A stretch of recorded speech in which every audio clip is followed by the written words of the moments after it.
Alors, rebonjour. Alors là, mes cheveux, moi, il va falloir que je me recoiffe avant de partir. Donc voilà, je voulais vous faire, comme promis, une deuxième vidéo où j'ai deux petites histoires magnifiques et ça fait réfléchir. Et je voulais vous partager avec vous. Alors, je vais essayer de vous la raconter à ma façon, mais elle est magnifique. J'ai adoré parce que c'est une prise de conscience. Alors, dans une contrée lointaine vivait une poule. Alors, c'est l'histoire des animaux, hein. Vivait une poule qui, toute sa vie, avait rêvé d'avoir des enfants. Écoutez bien, hein. Avec amour infini, elle veillait sur ses œufs, les couvait tendrement, les protégeait du vent et des prédateurs, convaincue qu'en offrant toute sa patience et son dévouement, la vie finirait par lui sourire en retour. Déjà, mais un jour, une tempête éclata. Le ciel se déchira sous les éclairs, le vent déracinant des arbres, la pluie inonda la terre. Quand enfin l'orage s'éloigna, la poule courut vers son nid, le cœur battant d'inquiétude. Ce qu'elle découvrit la figea sur place. Des coquilles brisées, des œufs anéantis, son rêve réduit en miettes. Vous vous rendez compte? L'esprit de cette poule anéantie, elle s'assit à côté des débris et pleura, incapable d'accepter que tout ce pourquoi elle avait vécu s'était volatilisé en un instant. C'est alors qu'une vieille tortue, passant par là, voyant les larmes de la poule, elle s'arrêta et demanda d'une voix douce: Pourquoi pleures-tu? Elle dit: J'ai tant donné, tant aimé, et pourtant le destin m'a tout pris. Pourquoi? Ne méritais-je donc pas un peu de joie?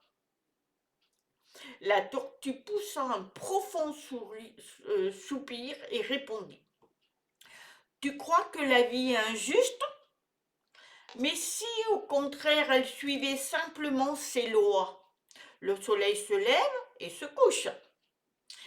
Les arbres grandissent puis meurent.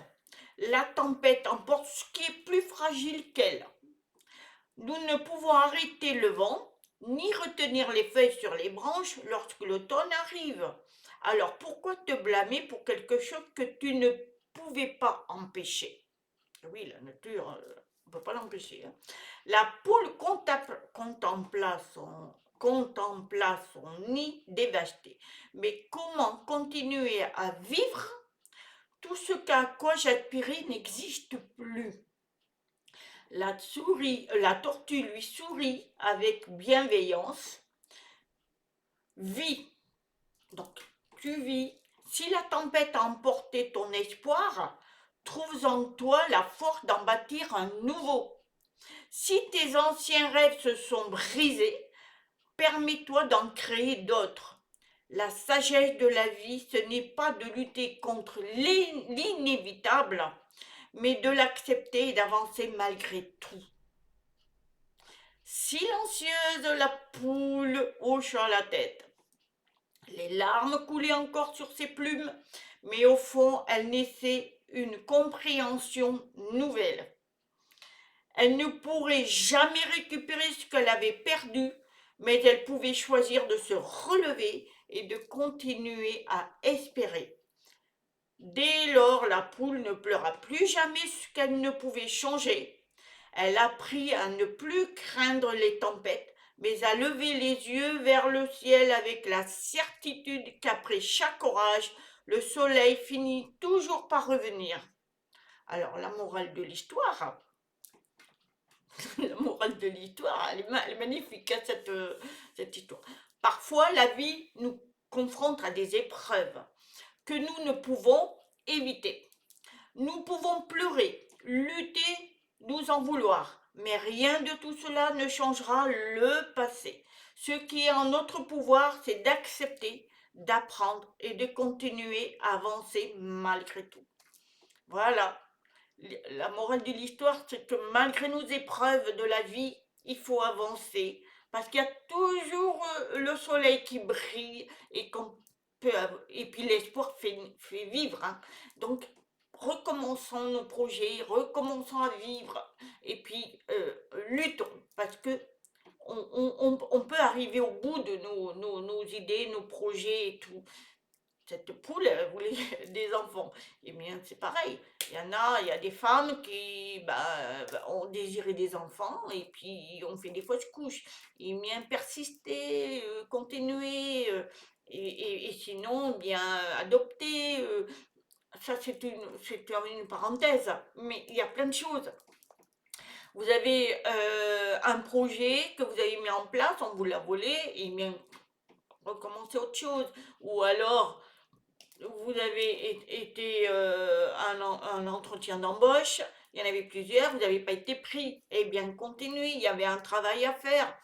C'est tout un truc. Et après, ceux qui ont perdu des maisons par les inondations, et vous savez qu'il y en a plein, on en a vu partout dans le monde. Donc, oui, mais battons-nous pour reconstruire, refaire quelque chose, mais nous ne laissons pas anéantir et se détruire. C'est ça que je voulais vous partager, j'ai trouvé ça magnifique, magnifique. Alors ça, c'est la morale des épreuves, mais j'en ai une autre que je voudrais vous partager parce que elle est magnifique. Alors, c'est une souris, hein. Enfin, c'est une histoire aussi d'un animal.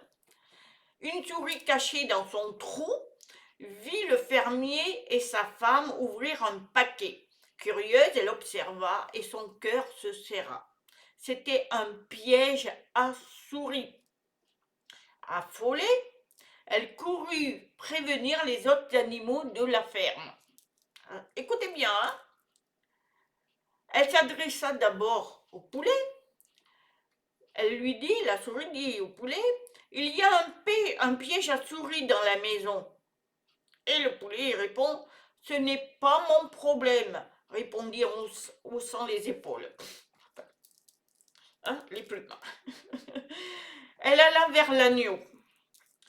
Il y a un piège à souris dans la maison. Je prierai pour toi, mais je ne peux rien faire. Désespérée, elle interpella la vache. Il y a un piège à souris dans la maison. Ce n'est pas moi qu'il vise. Ça ne me concerne pas.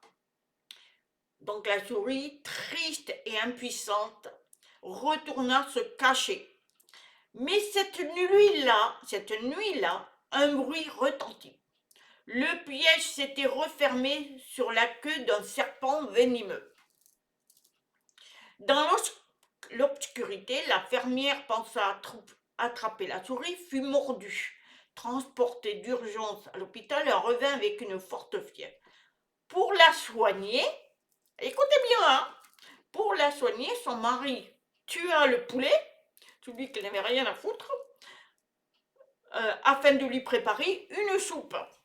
Comme la fièvre ne passait pas, les voisins vinrent lui rendre visite, alors le fermier tua l'agneau, qui dit je prierai pour toi, pour nourrir tout le monde. Mais la fermière ne survécut pas. Ruinée, son mari vendit la vache à l'abattoir pour payer les funérailles.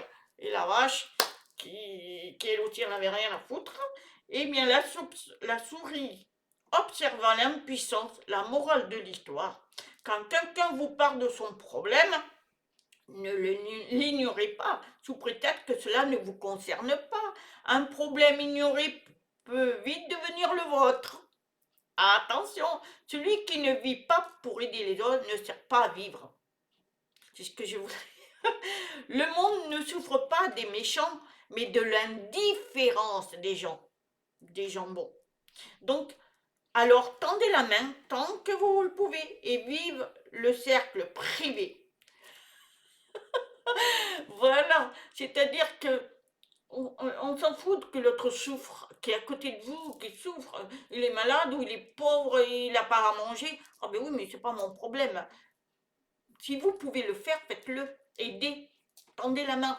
Parce que vous ne savez pas, cette personne était peut-être riche et est tombée très bas, a perdu son emploi et tout, mais vous, vous êtes bien, et puis un jour, ça peut vous arriver à vous. Donc, tendez la main. Il faut toujours, toujours être, tendre la main pour les gens et être toujours disponible quand on le peut. Et parce que vous ne savez pas si vous, ça ne peut pas vous retomber à vous aussi. Voilà l'histoire, le moral de cette histoire. Moi, j'ai trouvé ça, ces deux histoires magnifiques. Mais je voulais vous la partager. Alors, à vous de prendre conscience de tout ça. Et voilà.